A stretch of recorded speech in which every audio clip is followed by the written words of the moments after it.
តាឆ្នាំហ្នឹងចូលរួមចូលឆ្នាំខ្មែរនៅក្នុងប្រទេសដាណឺម៉ាកអត់ខ្ញុំអត់បានចូលរួមទេតាមពិតទៅគេមាន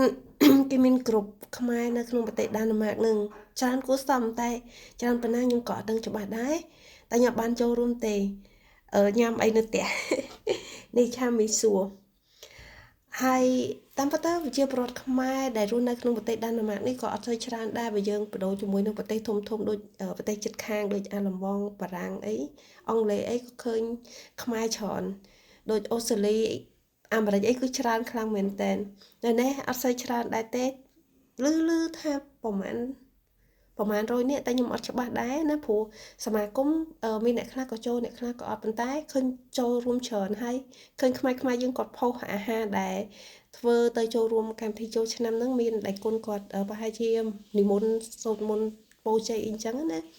ហើយឃើញអាហារខ្មែរច្រើននិយាយទៅ ស្ដាយឲ្យបានចូលរួមហ្នឹងគឺ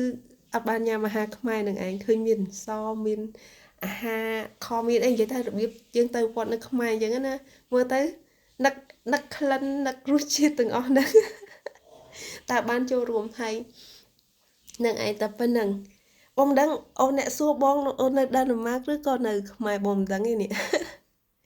ជូនពរឆ្នាំថ្មីកូនឡើងទាំងអស់គ្នា